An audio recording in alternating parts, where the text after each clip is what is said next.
I liked it all right, but I had to get out and earn a little bread. I had to get out and earn a living. Oh, what do I remember most about my childhood? Peanut butter and jelly sandwiches, if you want to know. He was Hollywood's king of cool. But behind the leather jackets and roaring engines was a man locked in battles no one ever saw. What if I told you that Steve McQueen's final days were filled with secret confessions, bitter rivalries, and a desperate fight that took him far from the spotlight? And just when the world thought they knew everything about this silver screen legend, McQueen made one last shocking move that stunned even his closest friends. From a love he never let go of, to a rivalry so fierce it nearly tore apart Hollywood's biggest blockbusters. This is the untold story they tried to hide. Why did McQueen's greatest triumphs come at the cost of his deepest pain? And how did the rebel icon find peace in the most unexpected place? Stay with me, because what happens next will change everything you thought you knew. But it wasn't all dirt roads and fond nostalgia. At 8, Steve returned to Indianapolis only to find a household shadowed by ear infections, dyslexia, and a stepfather whose fists spoke louder than any apology. He ran away, joined a street gang, and stole hubcaps to eat. Yes, the stakes were that high. One night, after a brutal beating down the stairs, he stared his abuser in the eye and vowed coldly that no one would ever strike him again. In that instant, fear died, and steel emerged in its place. You won't believe how a broken boy built his own armor. By age 14, labeled incorrigible by a court, Steve landed at Boys Republic in Chino, California, a reform school notorious for breaking spirits. Instead, it shaped one. Solitary confinement 5 times over lit a fire of defiance. Beatings by other boys taught him toughness. The motto, "Nothing without labor," engraved discipline into his bones. Years later, he'd repay that debt, funding scholarships and returning to speak with troubled youths. A living testament that structure can rescue even the most lost soul. At 16, restlessness propelled him to New York, where he linked up with merchant marines and leaped ship in the Dominican Republic. Odd jobs followed, selling pens at carnivals, oil rig grunt work, even a stint on a Canadian lumber camp. And after one arrest for vagrancy, he endured 30 days on a Georgia chain gang. The chain gang nightmare hardened him further, but also carved the quiet toughness that would define his on-screen swagger. Fast forward to 1947, 17 and determined, Steve convinced his mother to co-sign enlistment papers and join the Marines. Boot camp at Paris Island was merciless, but he survived, mastered tank operation, and kept learning the hard way. Demoted 7 times for insubordination until a 2-week AWOL to see his girlfriend landed him in military jail. Sitting behind bars, he realized self-sabotage was the true enemy. Then came the Arctic drill of 1950, ice cracking under his tank, 5 Marines in peril, and Steve McQueen leaping into freezing water without hesitation. He saved them all, earning commendations and a spot in the honor guard protecting the presidential yacht. When he left the Corps later that year, he wasn't just a runaway kid. He was a battle-tested hero with scars and stamps of approval that Hollywood hadn't yet signed off on. Using his GI Bill's modest $800, Steve enrolled in New York acting school by 1952, rubbing elbows with budding talents like James Dean's contemporary, James Milholland, and stage actress Suzanne Plessette. He soaked up every lesson: voice control, stage presence, dramatic nuance, skills that would lend depth to his trademark smolder. Yet even as he broke into television anthology series and minor film parts, he carried that gold-inscribed pocket watch from Uncle Claude, proof that the world could break you and still hand you back a compass. Then came his crossroads. In 1958, a low-budget horror flick called The Blob dangled a fortune, 10% of the profits, for the asking. Later, in 1963, McQueen took a daring pivot. Love with the Proper Stranger placed him opposite Natalie Wood in a drama that tackled heavy social issues. It was a gamble, but it paid off. Critics raved, Wood scored an Oscar nod, and McQueen earned his first Golden Globe nomination.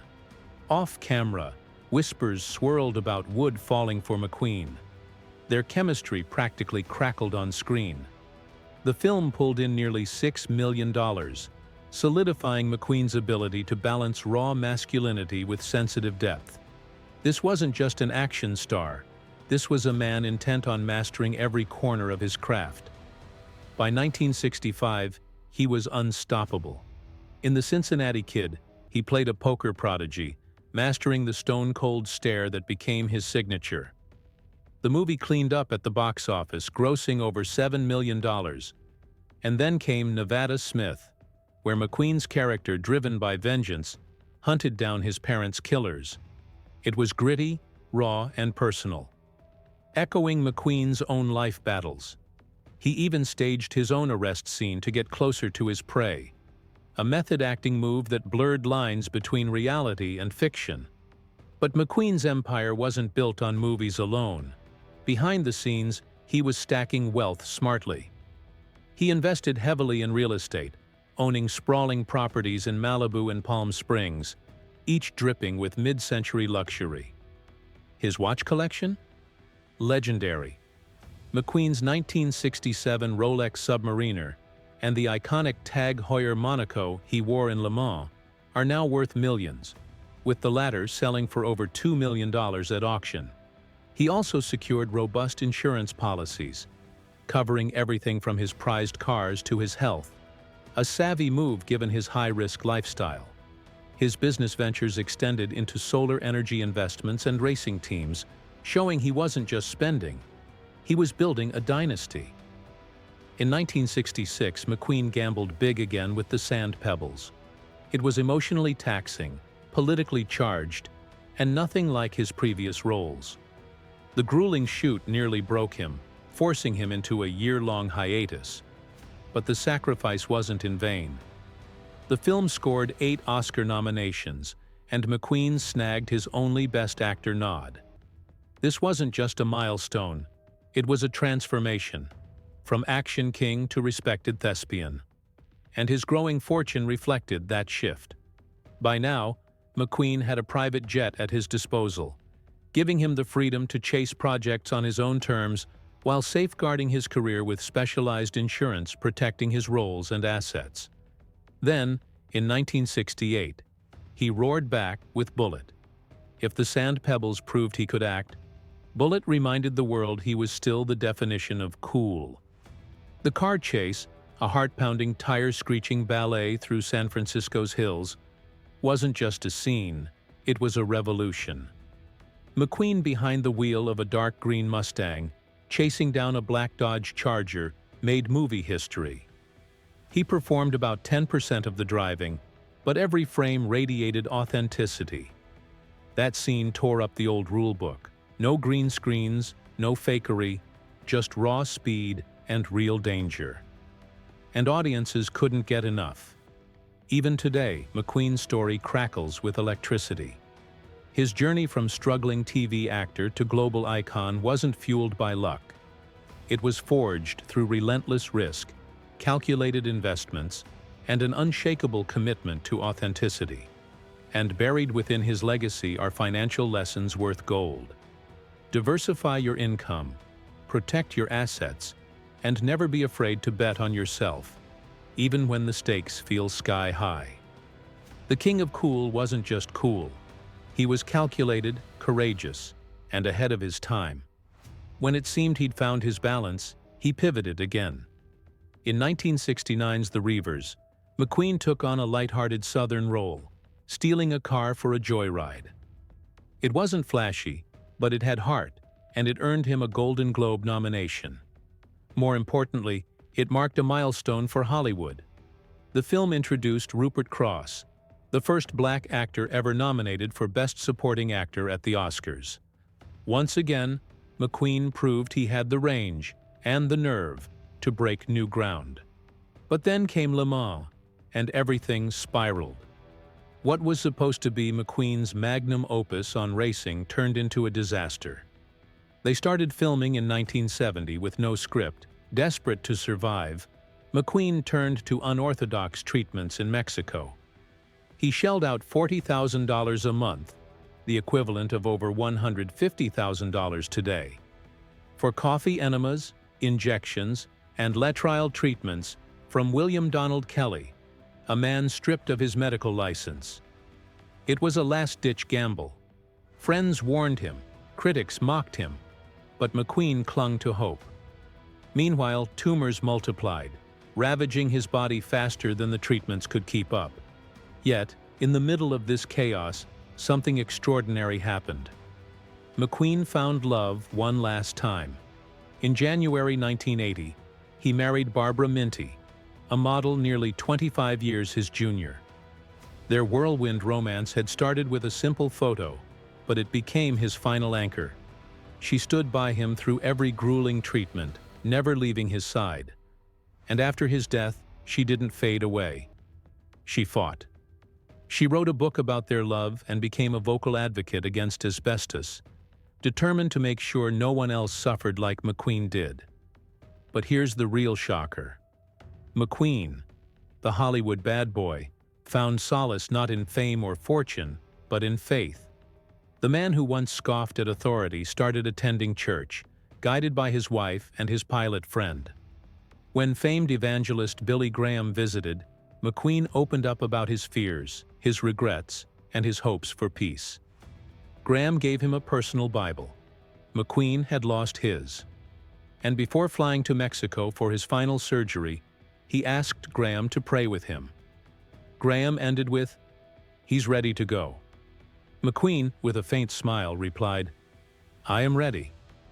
On November 7, 1980, in Juarez, Mexico, Steve McQueen's race ended.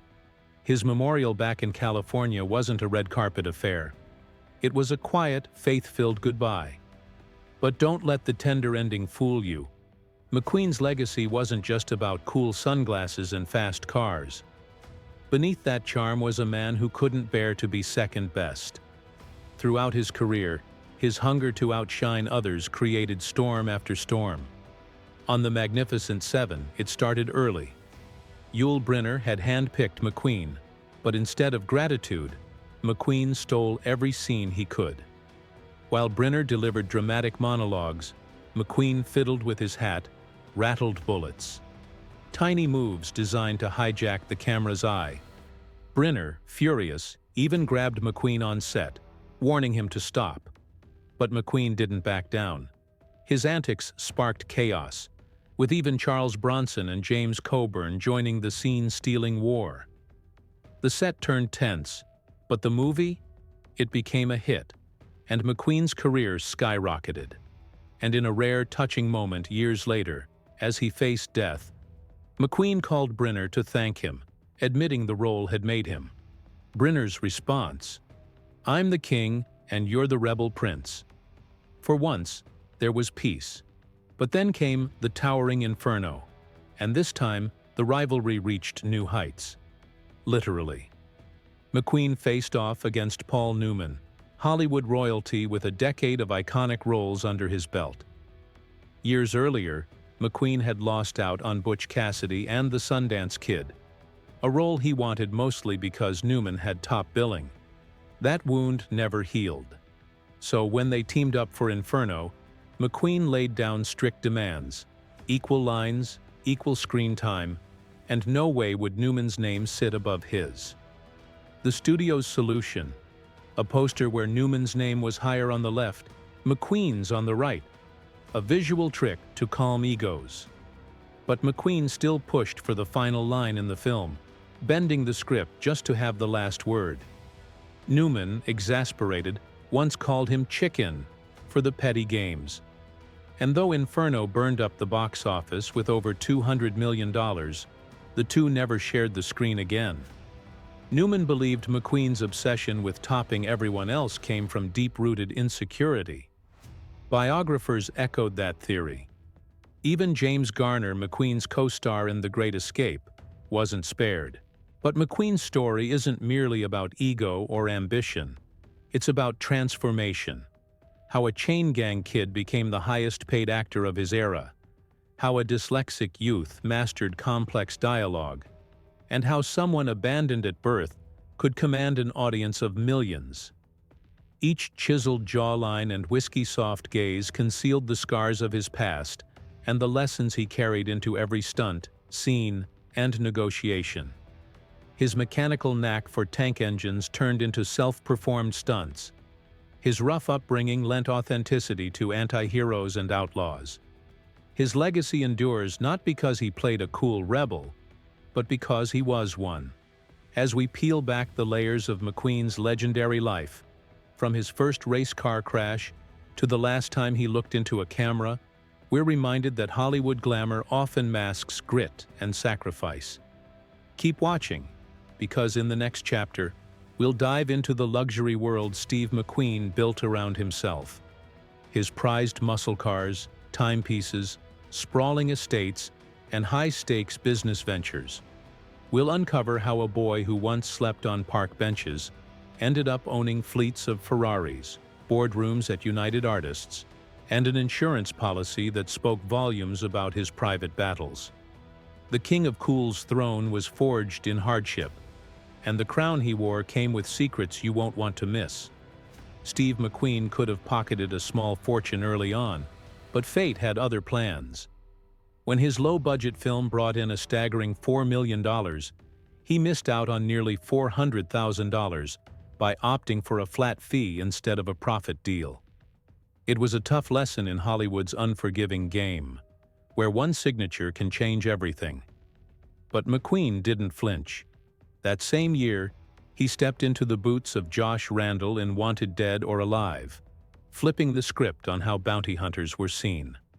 For 3 gritty years and nearly 100 episodes, he carved out his legend. And even as he called it, 3 hard, mother-grabbing years, it was the show that drilled discipline into him and lit the spark that would explode on the big screen. Fans believed it was McQueen himself, but in truth, his buddy and stunt double Bud Ekins did the leap. Still, McQueen's honesty on The Tonight Show when he admitted, "It wasn't me," only deepened his bond with the public. That authenticity, rare in Hollywood, won him Best Actor at the Moscow International Film Festival, propelling him from American hero to international icon. And here's a jaw-dropper. While his acting career soared, so did his taste for the high life. McQueen amassed an enviable car collection. From a rare Ferrari 275 GTB/4 to the sleek Porsche 917. He wasn't just driving, he was curating speed and style. His garage alone was worth millions, a rolling testament to his success.